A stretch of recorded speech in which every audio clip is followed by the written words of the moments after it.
Welcome to American Players Theater Talkbacks to Go. I'm Buzz Kemper, and I invite you to take a walk to the Touchstone Theater with Orange Schroeder and me as Orange talks with director Brenda DeVita and actor Colleen Madden about APT's 2019 production of A Doll's House Part 2 by Lucas Hnath.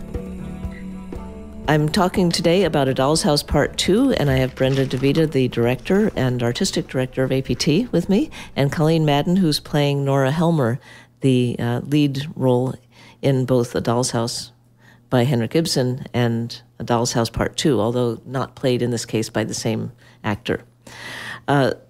This play is a recent one, written by a playwright named Lucas Hnath, and it debuted in 2017, so just a couple of years ago, and had a Broadway run that same year. What can you tell us about the playwright? About the playwright? I don't know what I can tell you about the playwright exactly. I know he's prolific right now. He's writing a lot of work, and I know that The Christians was a play that I saw and loved. I read Speedo. A lot of my friends really love it. He has a new work, I think, that's just hitting New York now. I think The Thin Line or something. I think that I was really, really attracted to this play because of the vernacular and because of the idea of it being a continuation of Doll's House. So I flew out to New York to see the piece when it was in previews and got to see him and them in a conversation, him and the cast in a conversation. And I was really taken with the writing. I thought it was audacious, and I think he is, he's smart like Stoppard, that he's not afraid to go into historical figures, and in this case, we all think Nora is kind of real to us at this point. She is real for us, and I think it's a really audacious piece of writing, really brave, and I think it's really fun. I think it's incredibly exciting to answer that big question that is posed at the end of Doll's House that everybody I know has about Doll's House, like what happens next, which is the center of drama. If you can't keep people asking what happens next, then it's a real thing. So Ibsen posed that with probably one of the most influential pieces of literature ever written, and he just stepped in to answer that question. So I find him fascinating and smart and of our time, and incredibly feminist in his writing. I think he's a fair writer. I think it's a play that's written by a man, obviously about a woman, but so is Ibsen. So following in the long-held tradition, but I think it's audacious what he's done. And do you think it's important that people have seen A Doll's House before they see this play? I think that I think producers around the country, if I were to be so bold, assumed that a theater-going audience had seen Doll's House. I think it's been produced with such popularity and regularity because we, as theater makers, are so keenly involved in Doll's House, the story, that I think it is definitely a help to have seen that. Although I do think that the arguments in this play, and it is an argument play, it's very, very much an argument from beginning to end. Not always an angry argument, but a conversation of ideas completely in opposition to one another. So I think that that's exciting for people to see regardless of whether they've seen. And it is an actor-driven piece. There's no doubt about it. It is a tour de force for actors. I mean, it is just about actors in a room. So if you like in-the-moment acting and in-the-moment relationship building and in-the-moment kind of visceral acting, I think the play holds on its own. I think that you won't miss any story if you don't see the original Doll's House. But what I think part of the pleasure is, besides knowing Nora's backstory, is the change part of Lucas Hnath's victory is that he really shows us how we've changed. Mm-hmm. So there are problems in the first play that was written hundreds of years ago, and that there's still problems now, mm-hmm. but the language about them has changed. So I think that's really interesting for us as human beings to see ourselves historically and see how some things have changed and some things haven't. Yeah, that's very, very true. Now, he sets the play 15 years after A Doll's House and poses the question of what has Nora been doing since then and why she comes back. Is there anything you want to share about that? I think that why she comes back is very practical. She has lived an independent life. She is posit herself into the world legally as an independent woman, free of not married to anyone. And in that time and place, she was writing, and she can't do any of those things and sell things and own things if she's married to someone, if she's not an independent woman. So she has to come back. There's a very practical, some people think it's a very thin thread or thin thing to be basing the play on. It's the inciting event that she has to come back and do this and get his signature on a divorce paper that was never filed. I think the bigger thing about the play is that self-determination, which is what identity is what everyone in the world is looking for.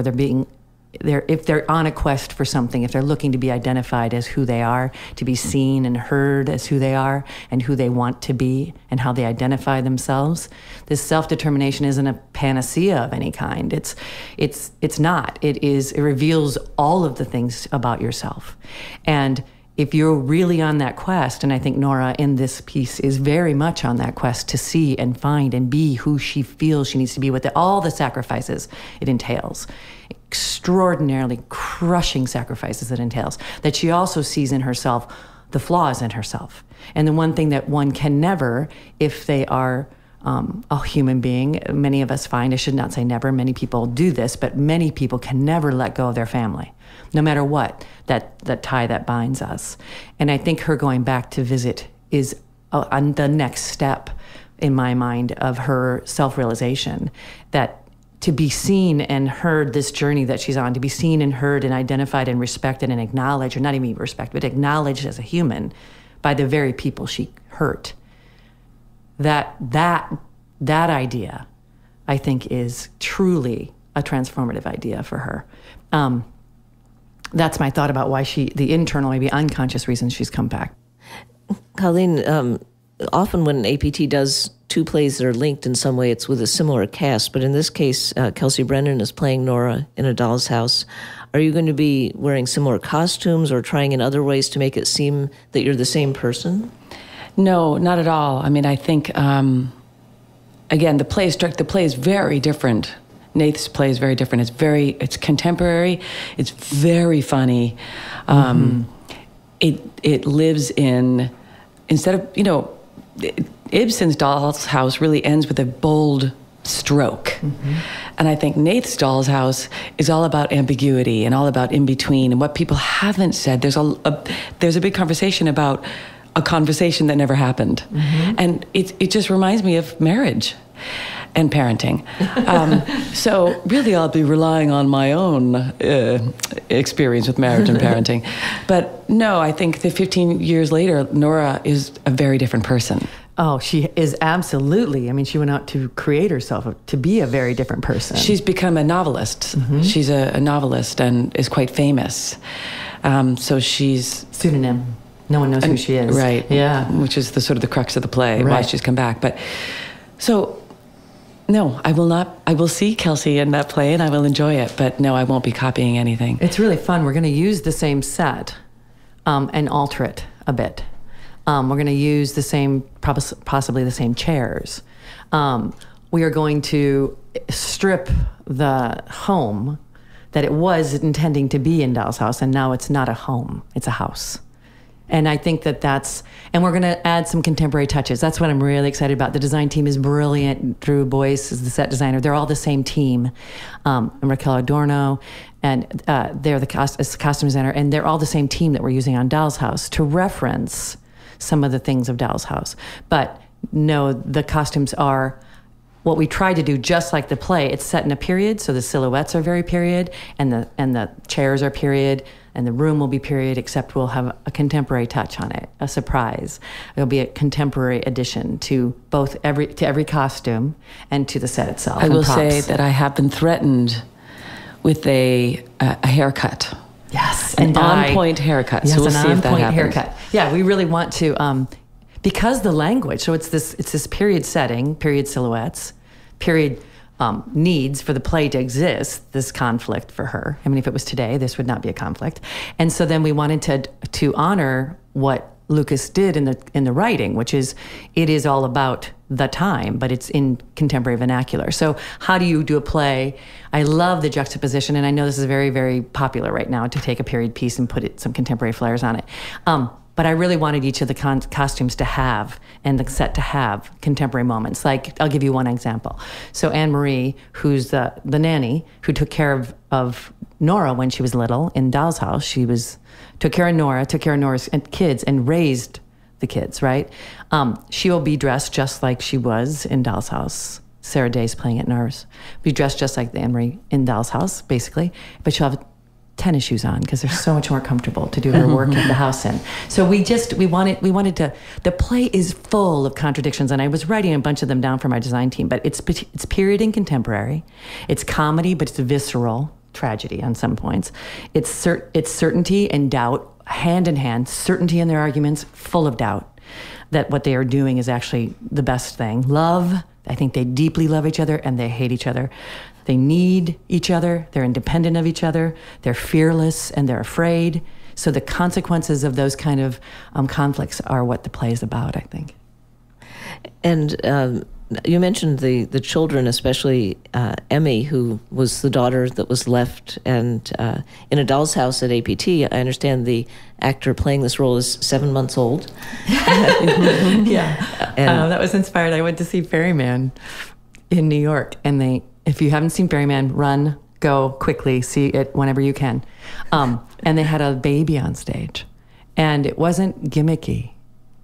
It was profound because they had generations on stage, and I kept saying, oh my God, a baby in Doll's House. If Broadway can do a baby, APT can do a baby. We can do a baby, especially not outside with the mosquitoes. It's indoors and touchdown, so the baby will be much easier inside. But, but of course, in this play, Emmy's grown up. Yep. Can you talk a little bit about her reaction to her mother coming back? Yeah, it's pretty wonderful. I mean, Melissa Pereira is Emmy and grown up, and she has grown up without a mother. She's had a mother because Nora left, and she's grown up without a mother and sees sort of the detritus that her mother's abandonment has left the family in, and so she decides that she's going to do the opposite.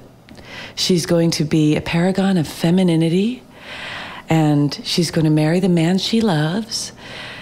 It's pretty wonderful. I mean, it's one of my favorite moments in the play because Nora comes back, I think, seeking her own agenda, and suddenly she becomes very motherly, and she says, don't make my same mistakes. But the daughter's saying, I'm sorry, this is too late to be motherly. You've been gone, you've been out of here. So they have a great, and Emmy's 16, so she's a grown-up in that world, so she feels very grown up, and very much like my teenager, she thinks she has all the answers. So it's a pretty great mother-daughter moment. It sounds like a play that has some wonderful ideas, and as you say, an argument play that can help us. And I have to say, one of my favorite things about it is that the play really gives a voice to Torvald. So it is a feminist play, although feminism is never mentioned, but it is a feminist play in that it's where we want to all of us get to, a place where the playing field is even, so we can have a conversation really. So everybody can talk about how things have affected them. The play is genius in the fact that if we don't switch sides as we're watching, we're failing. Right. All the time. Everybody's wrong and everybody's right. And that's the lasting contradiction of being a human being, which we forget as we get angry and self-righteous, and it's the downside of being sure. I mean, surety is the death of us all, and certainty is not actual freedom. So I think that we want very much to leave the audience jumping as they're speaking, saying, well, of course it was terrifying what you left us with. But of course you needed to, because of what you're saying about who you've become. And I think that the lines in the play that crush me and that keep me up at night is between Torvald. There's a beautiful scene late in the play. It's only 90 minutes, so it's not that late. But beautiful scene between Torvald and Nora. And after they've had quite a row, and they're just left sitting, and he says, I think something like, why is it so hard to be with people? Like, if we could just be with each other, why does this have to be so hard to just be with each other. And I know that sounds so simple, but when you see how hard they're trying to be themselves, you figure out it's hard to be with ourselves. So I think that it's full of those kinds of thinking thoughts. And if you fall in love with the characters, that's what I hope happens. Sounds wonderful. Thank you both so much for sharing with us today. Thank you. Thank you.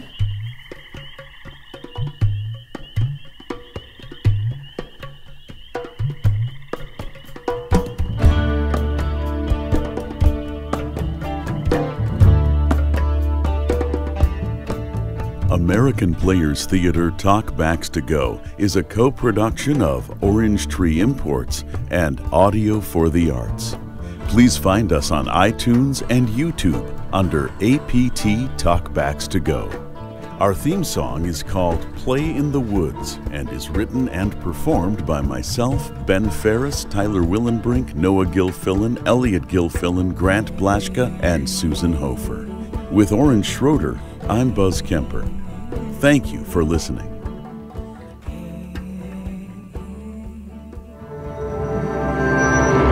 A co-production of Orange Tree Imports and Audio for the Arts.